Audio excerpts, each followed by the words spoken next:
folks are trickling in, it's exciting to get to kick off APA 2021 Division 15's programming. As folks are coming in and getting settled, I'll take just a moment to thank the Early Career Researcher Committee chairs for giving us space for this conversation on the program. We're really excited. And also just a thank you once again to our panelists who we'll introduce here in just a moment. But I'll also give Courtney a chance to say hello.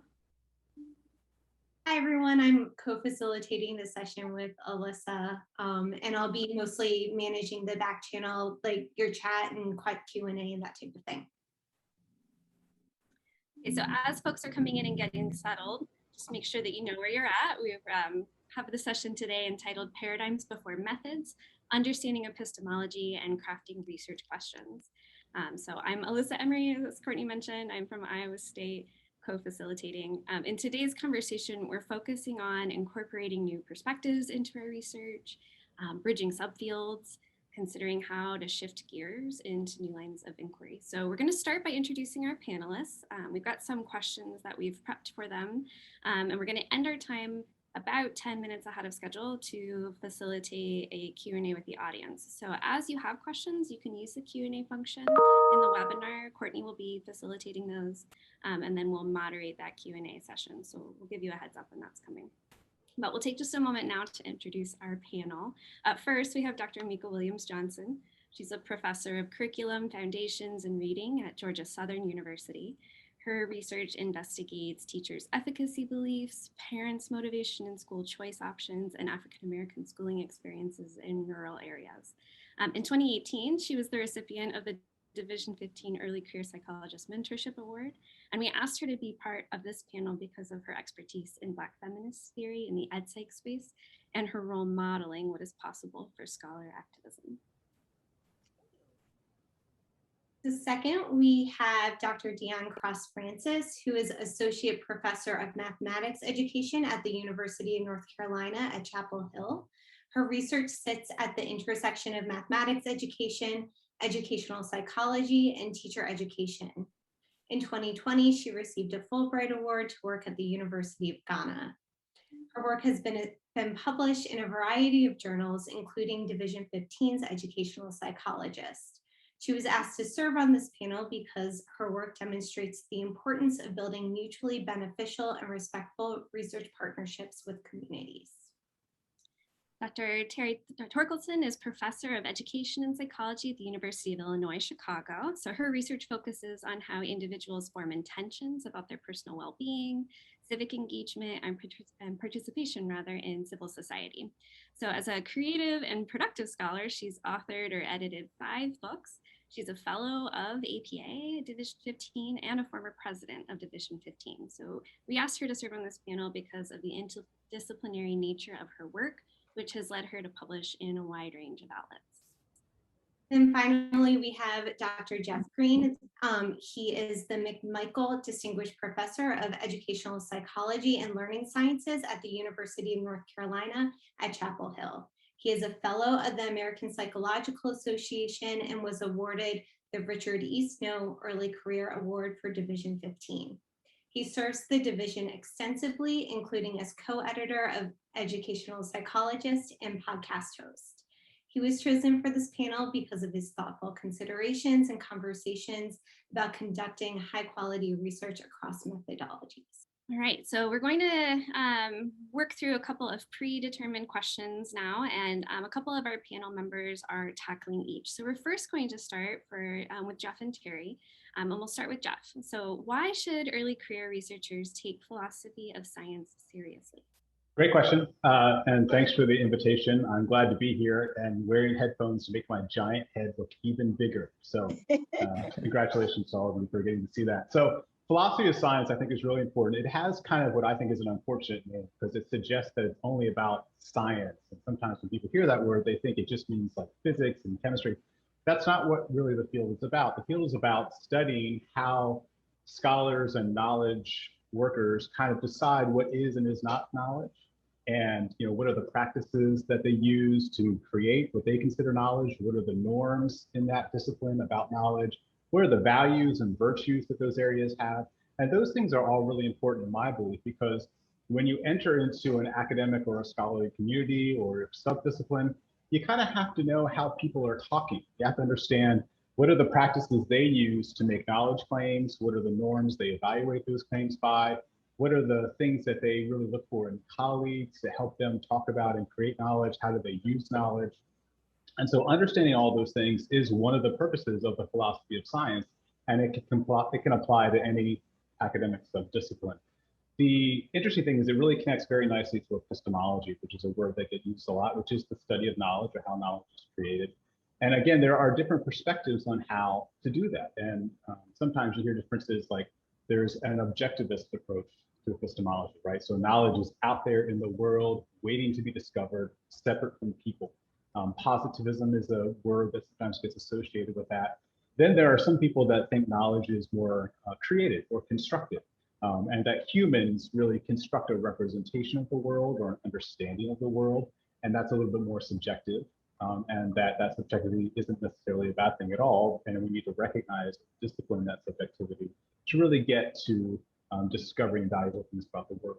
There are different perspectives about knowledge in terms of evaluating whether or not it is useful, for example. So a different way to think about it is, what are knowledge claims or ideas that help me make better decisions about my life? And maybe the ways in which I enact practices, the kinds of norms I adopt, the kinds of values and virtues I uphold, maybe they should all be evaluated based upon how reliable the knowledge is that I am producing or that my academic subcommittee or subcommittee, right? I was just in an academic administrative meeting, you can tell, right? Subcommittee.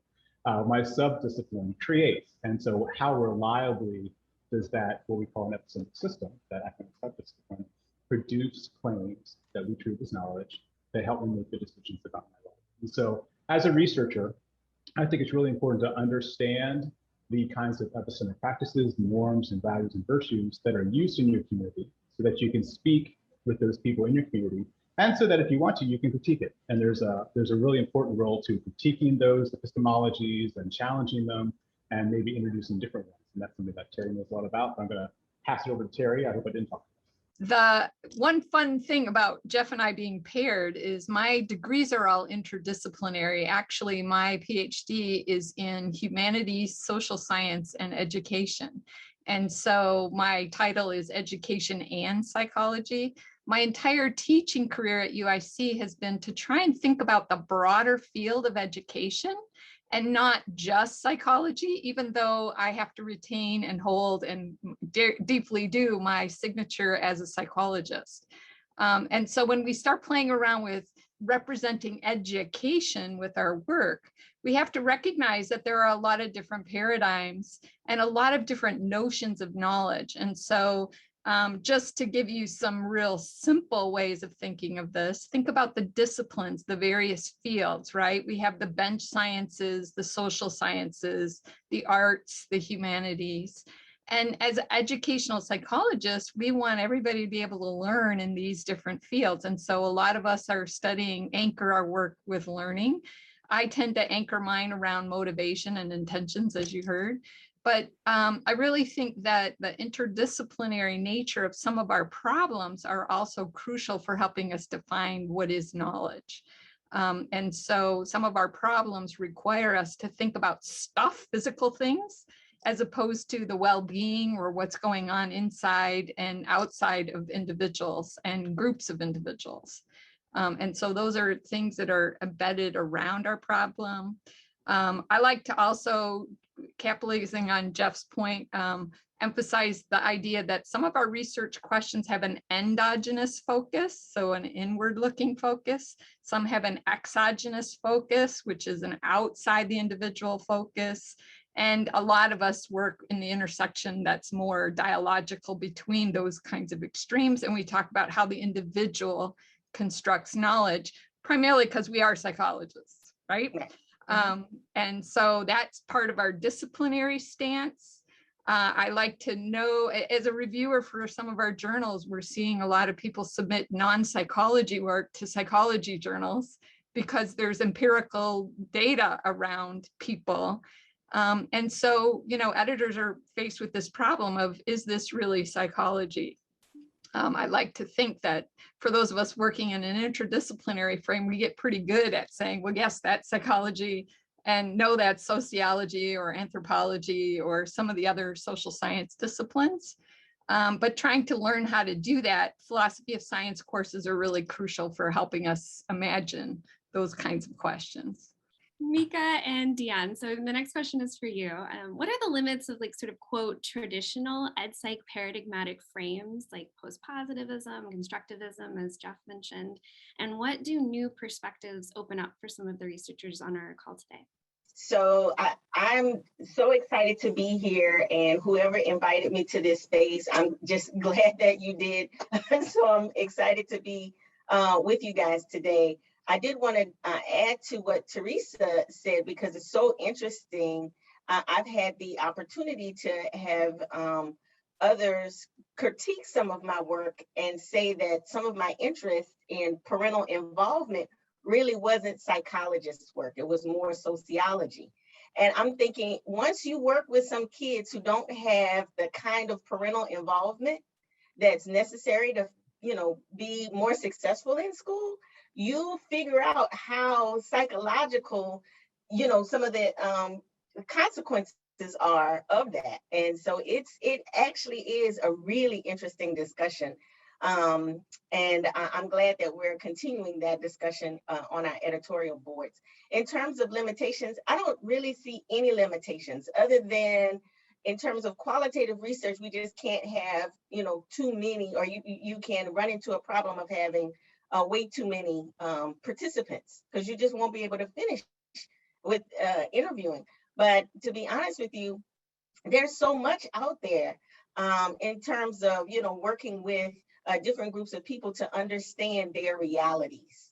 And so as we talked about positivist as a philosophy of science that's based on the view of, natural sciences and data derived by different experiences, that's often, some kind of method of dogmatic treatment that often has some kind of exclusive source of authoritative knowledge.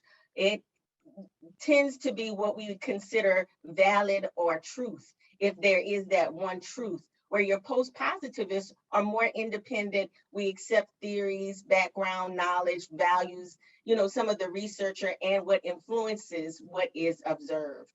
Our post-positive approaches, are better prepared to shape and understand new realities by the very fact that it is not so dogmatic.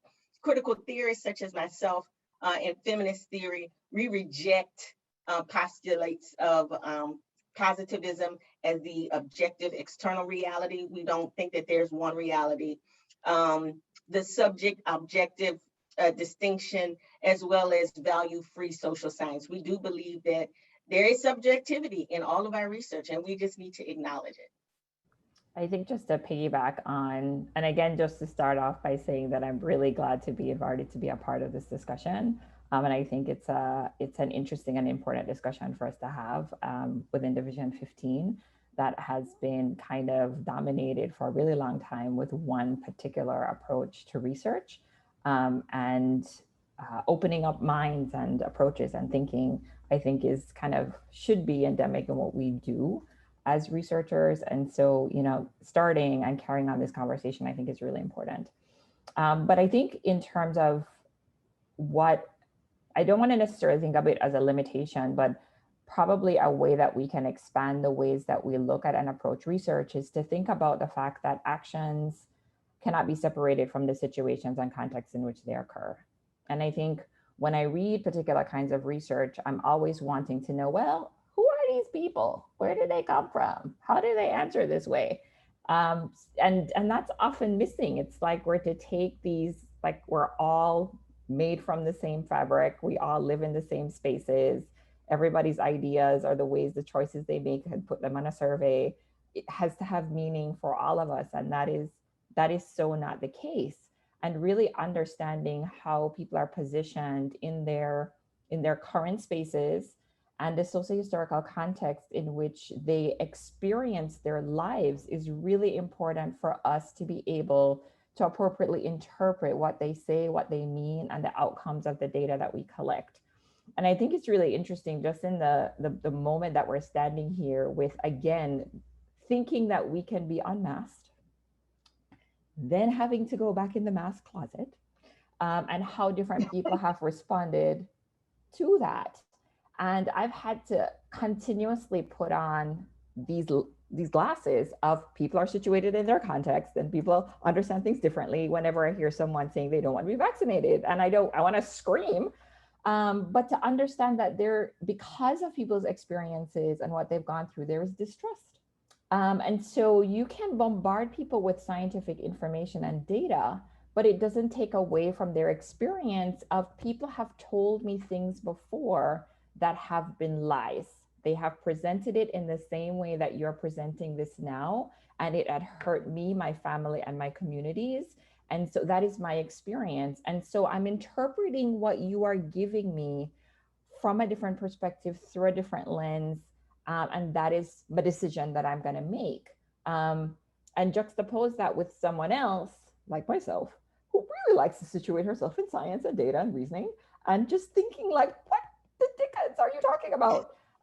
But reminding myself that that is a part of the perspective that I take in my work, and it is really how I want to live my life. But please get vaccinated. So in terms of thinking about how I would say we can expand the ways that we approach and think about the work that we do, would be constantly stepping in the shoes of context, right? And making sure that when we're grounding ourselves and asking our questions, that we are remembering that we're all, none of us are the same, and none of us have the same experiences. And when we draw conclusions, we have to contextualize those conclusions based on the experiences of our participants. Thank you. That actually raises a really interesting question for me that I think going to pop into the Q&A function during as we're talking here about like what to do as a researcher when lived experience from your participants counteracts or contradicts theory, like how to make sense of that. But to keep our conversation on track, this next question is for Terry and Meca. And I'm thinking of the folks on the call who were trained as a post-positivist or as a constructivist. What are some of the other perspectives out there, and how would we begin exploring some of those? That's a really great question. And the simplest answer I would say is go look at Stanford University has this amazing website on different philosophical traditions. If you take a look at just that, you'll see this incredible roster of possibilities, right? And so when it comes to the number of options is really high. So when it comes to making decisions about which kinds of options could I as a psychologist use to help me ground my dissertation, I see somebody there saying, please make a connection to dissertation work, right? Because you could spend your career studying these different possibilities. And so how do you do that? In my own work, because it is interdisciplinary, I had to ask questions first about what is the problem that I'm interested in discovering. And my primary problem is how do individuals learn to participate in society? So it's an educational kind of question, right? But at the same time, what is society? That's not a psychology question. That's a sociological question or a political science question. So I had to read a little bit in those fields and find a theory or a framework that would help me unpack and think about, like a psychologist might, what society could mean in my research, right? So I just will give you a few questions that I think you should and could ask when you're trying to connect your own problems to particular research paradigms. Because like I said, like Jeff pointed out earlier, there's objective paradigms, there's subjective, there's constructivist, right? So those are broad classes, but nested within each of those classes are lots of options. So what I tend to do is I say, first of all, what does culture mean in relation to my question? And that piggybacks, we have a commonality on this panel of looking at context. And for me, culture and society are a big problem. So I have to think about what does that mean? I have to think about what are the points of entry to the problem. So am I looking at the life of the individual, the life of the classroom, the life of the school, the life of out of school educational opportunities, right? And so where's my point of entry? That helps me make paradigm choices.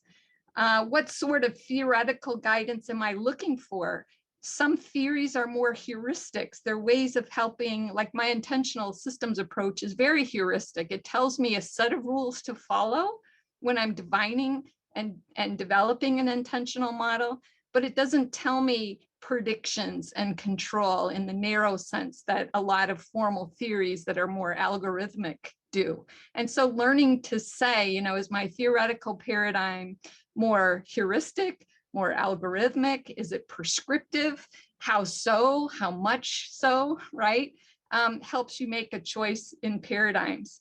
And then I also spend a lot of time in terms of how tangible is the knowledge that I want to generate. Sometimes we in psychology, in fact, Seymour Saracen has this great book called Psychology Misdirected.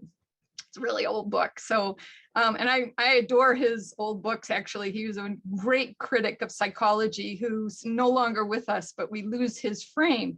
He basically said, you know, when we treat knowledge as things that you can acquire, that you can add up, that you can, we are missing the point of psychology. And so even within psychology, we have big differences of opinion about, is knowledge tangible? Can it be aggregated? How do we aggregate? What do we do with aggregated evidence? How do we treat data, right? Those are all paradigm assumptions.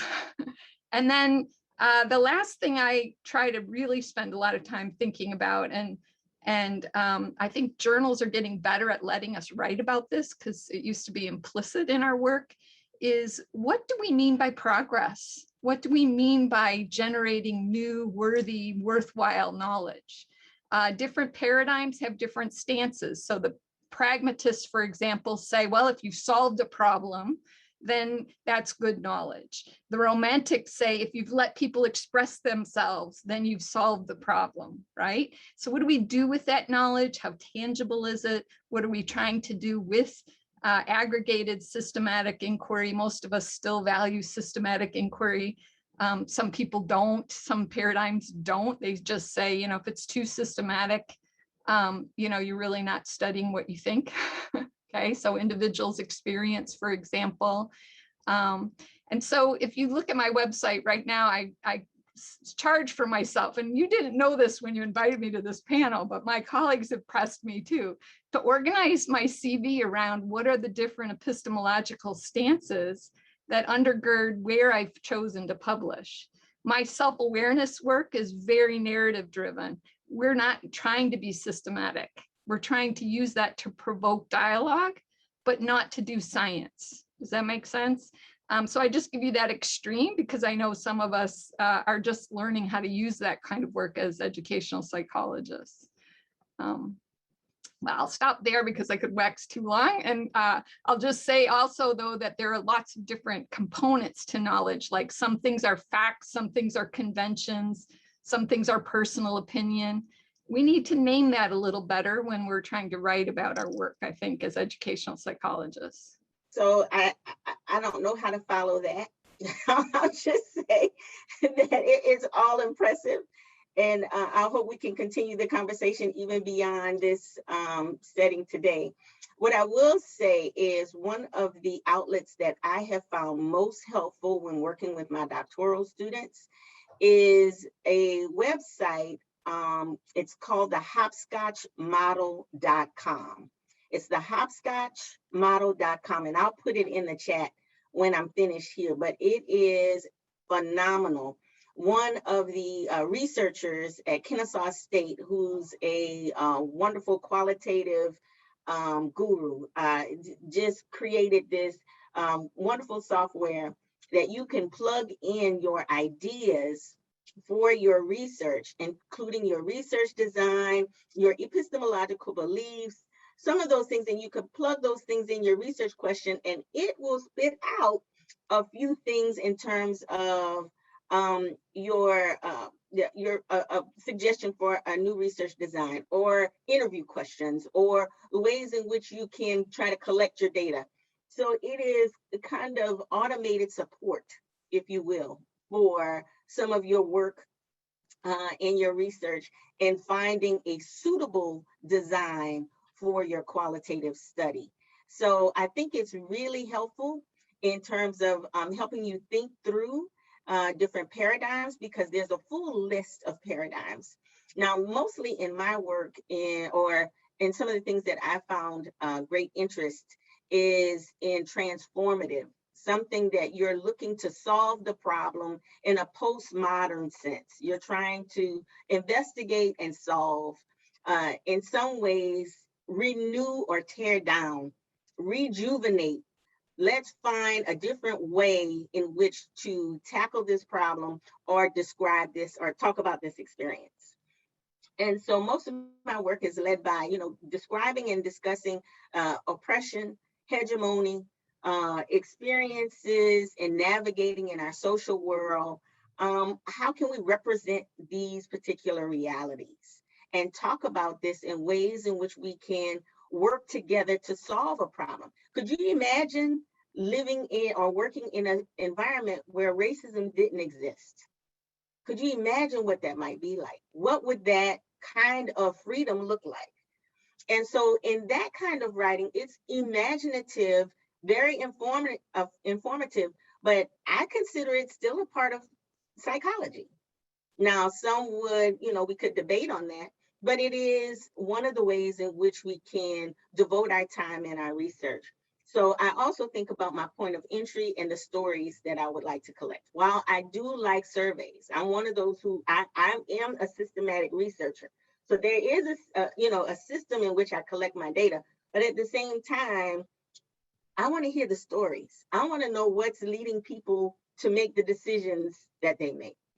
And so that helps me better understand the reality that they live in, or the options that they choose. Some people only use the options that they see. They just don't see anything else, okay? And so it's helpful to understand what is it that they're seeing and how is it that they're living in their reality. And from that, I'll go to selecting a theoretical framework that I think would best suit the particular circumstance and the stories that are present. And so basically that's one of the ways in which, or some of the ways in which I tackle the work. But for all doctoral students, check out hopscotch.com. I don't work for them. I should charge them for this shout out, but it is fantastic qualitative software. And I think it'll be most helpful to all of you who are considering qualitative research in psychology. In fact, I think we might have just broken the website. I think a number of folks are trying to log on. So thank you for passing along that resource.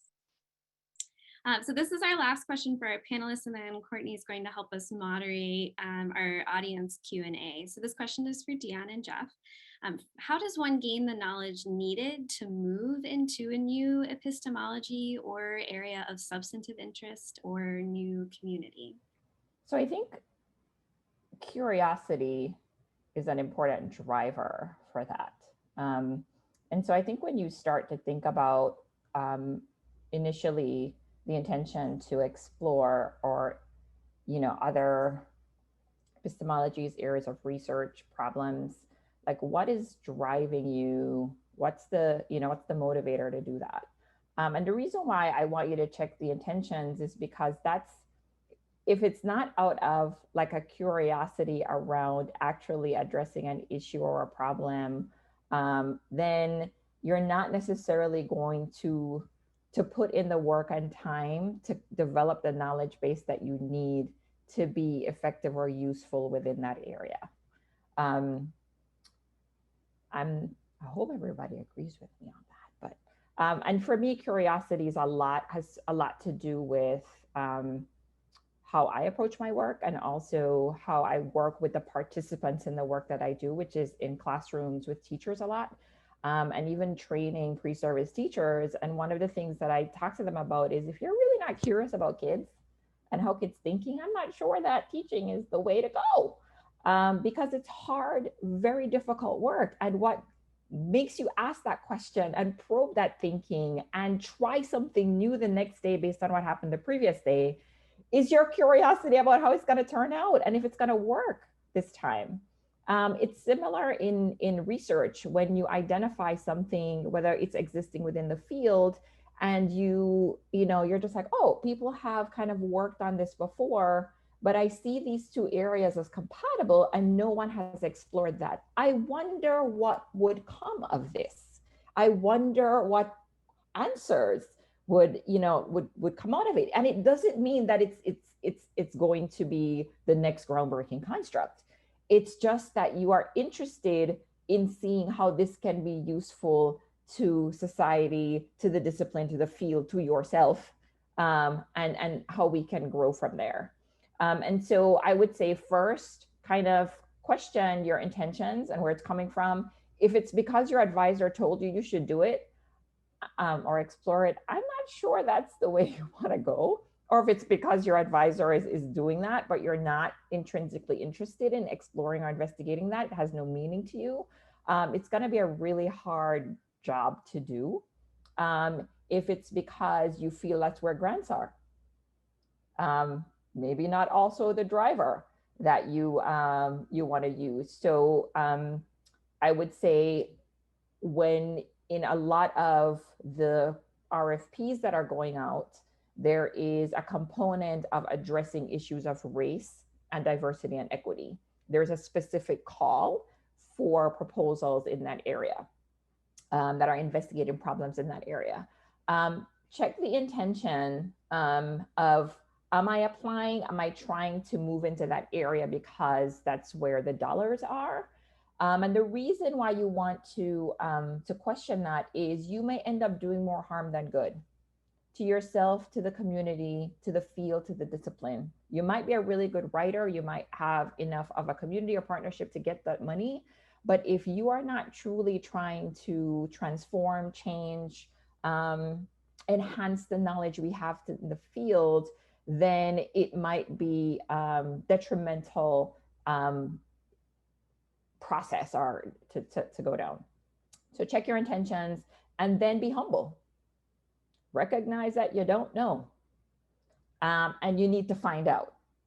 And so I think people who are doing work in the field, for the most part, are always willing to engage in conversation. For people who are interested in what you're doing. I mean, we are all kind of somewhat ego-driven. So people, email you and say, can you talk to me about it? I'm really interested in the work you're doing. Can you, point me to some resources? Do the groundwork. Go to conferences that are centered on that discipline. Talk to people, read, look at the research in the journals that publish about that. And then partner with someone who is doing good work if you can in that area to really learn how to navigate those spaces. Again, I draw on work in diversity and equity and anti-racist, especially Black anti-racism, and people who just think, ooh, this looks interesting, and then jump in and again, enter spaces from a position of ignorance and do more harm than good. And then I would say be bold. Charting a new path or, a sub-path and, just kind of stepping out and trying to do something is scary. Change is scary. Doing something new is scary. If you've done the groundwork, if you have built the knowledge base, if you've gained the expertise, then try it. But then build a community of support that can give you advice, that can guide you, that can support you in what you're doing. And I'll give you an example. My core work is in the mathematics classroom, working with teachers and understanding the psychological mechanisms that kind of inform their instructional decision-making. I was the director of a center that worked with communities, and one of the positioned in Indiana, which is a very STEM-centric area. A lot of people don't know they're like Indiana. It is, a lot of the industries are STEM focused. And so a lot of the schools are now becoming STEM schools, and so I started to kind of think about mathematics work within broader STEM fields by virtue of necessity, one, but also recognizing that I really love when math and science work together. It's just so much more fun. and start working with science colleagues and so on. And then I partnered with a really good colleague and friend of mine, Carrie Wilkins-Yale, and she was working with specifically women of color in STEM. I'm kind of a woman of color in STEM, but my pathway was very different from the participants that she was working with. And I became really intrigued and interested, not only because the data, there was a huge and significant problem around the underrepresentation of women in STEM. I knew that, generally common knowledge, but just understanding why that was and the antecedents of that was something I had not explored. And so first, curious, really curious, more so from like, how are their experiences different from mine and the people that I know who have thrived in STEM? Then working alongside Carrie, reading, connecting with people who are doing that work, building my knowledge base, and then still saying to her, I'm not going to co-direct your initiative because this is not my area.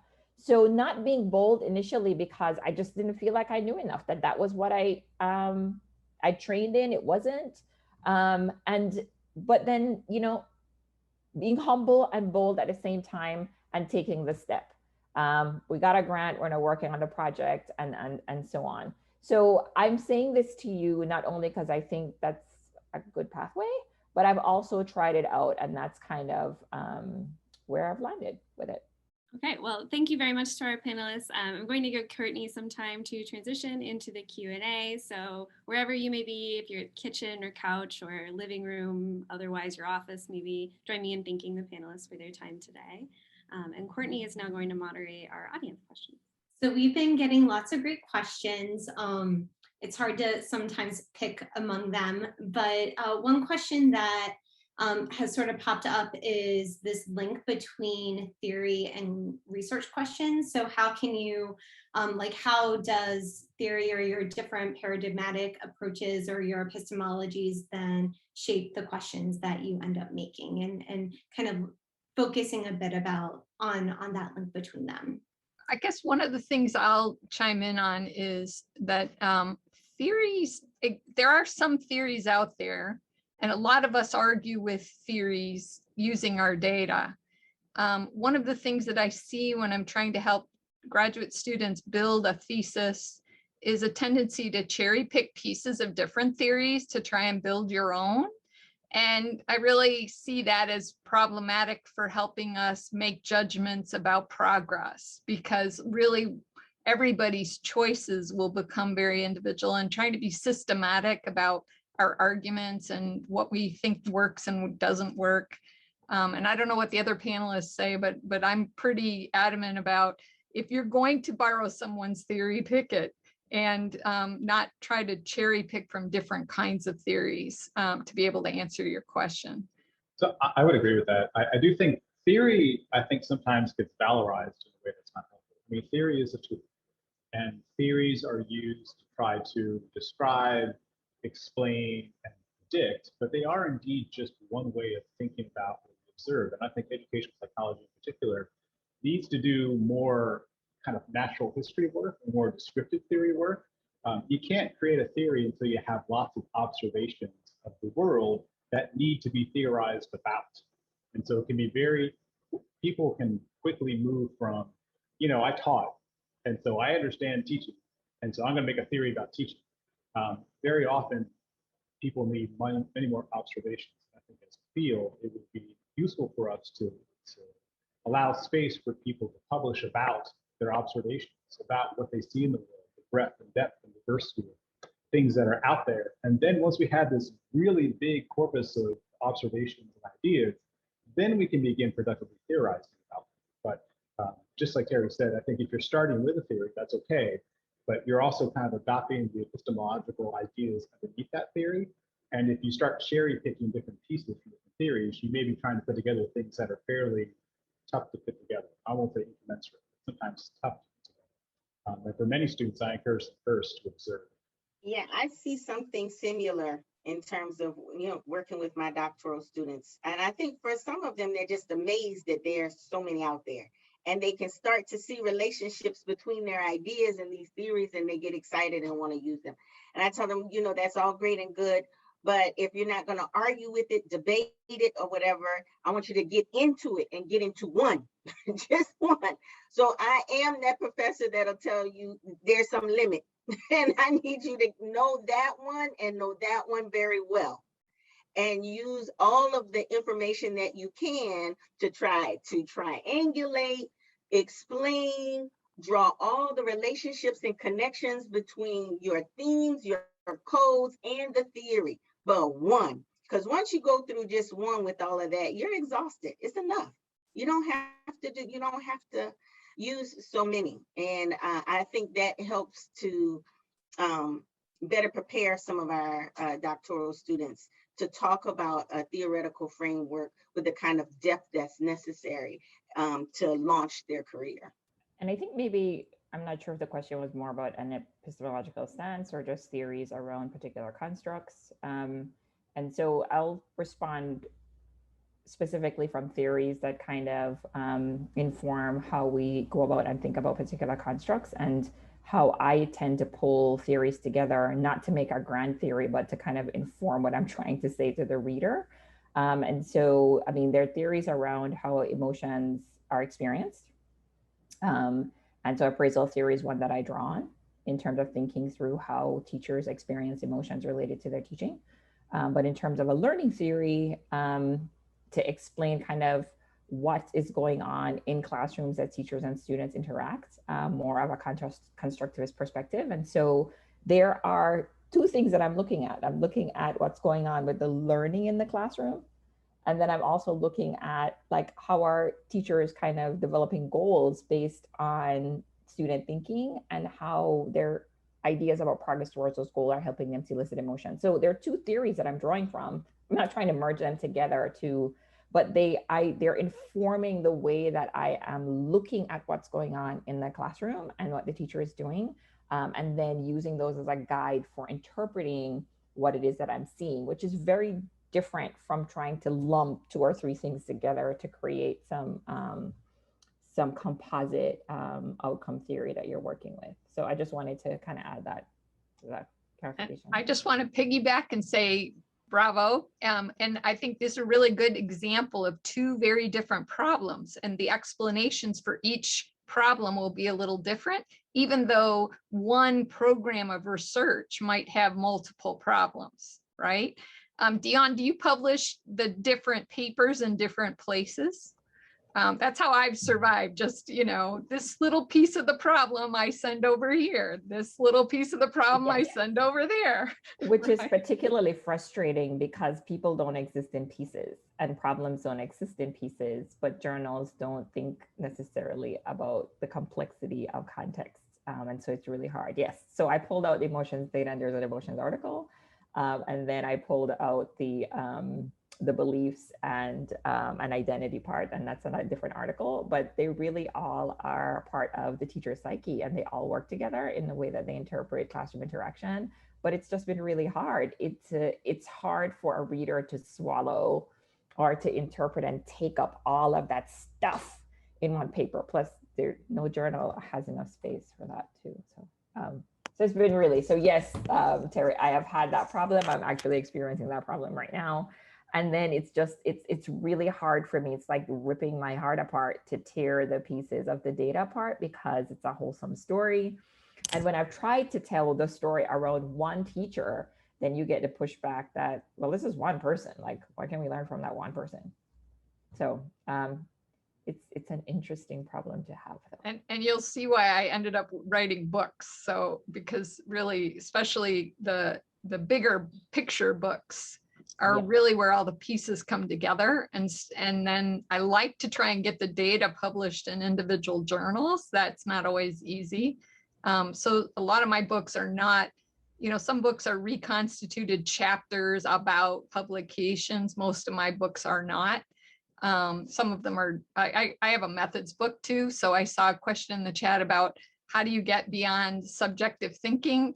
I'm going to overly simplify, but I think there are methods for every kind of paradigm. And Dionne's point about staying curious, helps you find those methods in a sense, because if you stay with a problem, an issue that you're curious about, and start saying, who else is interested in this, you'll start seeing what methods they use to be able to stay systematic. So this one is a bit of a doozy. So I'm just going to read the whole thing and see what you all come up with. But when you get into the area of subjective truths and realities, isn't there a slippery slope to alternate facts? How do you distinguish between what, in my own bias, I would call good faith, reasonable efforts to discover truth, and people who do their own research on the internet without distinguishing what is a reliable source? And from the other side, what do you do with the question of science conducted objectively versus research that is bought and paid for by particular interests, industries, etc., often with an objective of getting particular findings or interpretations? Well, I can take a quick stab at it. So I think this is where criteria become really important, right? And if we think about the idea of knowledge as something that helps me make good decisions in my life, there are certain criteria that we use to judge that. And one of them is, if I follow this advice, does it lead to a good outcome? Another one is, for the person who's giving me advice, who's giving me these alternative facts, are they consistent? Are they cohering with other people? And very often when you get into alternative facts and representations like the vaccine debate's a big one right now, when people often say things like, well, I just don't trust this COVID vaccine, and you start digging deeper, what you find out is their kids are vaccinated for everything else. When a doctor tells them to go to the hospital, they go to the hospital. And that for people who didn't follow the vaccine advice, some large percentage of them, larger than people that vaccinated, ended up in the hospital. So you use certain criteria, and then you can judge and say, well, I don't think that set of facts would help me make a good decision based upon all these criteria. There's this other set of facts over here from experts, and they're consistent, and they're reliable, and they're transparent, and they're open. And these facts seem to lead to good outcomes, so I'm going to go with this. And so acknowledging that people bring themselves to the interpretation of knowledge and the production of knowledge doesn't mean what we call a vulgar relativism. It doesn't mean that everyone's got their own knowledge and it all is just whatever you want. There are criteria that we can use to judge how useful and helpful certain things are. And when you use those criteria, very often you can begin sorting things into, okay, these are helpful ideas, these are not so helpful ideas, this person's giving me helpful ideas, this person's giving me not so helpful ideas, like injecting Clorox into my veins. Doesn't sound so helpful, so I'm not going to do that. That's one way to get at it. All right, thank you. We have another session and Wade needs the Zoom room, so we may need to call it. But Meca, Dionne, Terry, last word, say goodbye. I wanted to address the part of the question about people's subjective realities. And I think in my world, when you're interviewing a participant, you're really trying to get their perspective, which may not always align with yours, and oftentimes does not. When a teacher says to me that, her kids just won't be able to get this, they just don't understand it, they don't have the vocabulary to talk about mathematics in this way, well, that doesn't align with my perspective. But the point is, that's where the teacher is right now. And what I'm trying to communicate is the teacher's perspective. I want to foreground his or her voice in what I'm trying to communicate. So what I think about what's going on, or what she's thinking, or whether or not it is aligned with some objective reality, is not my pursuit in that moment. And when I write it up to communicate to readers, I have to situate that within the context.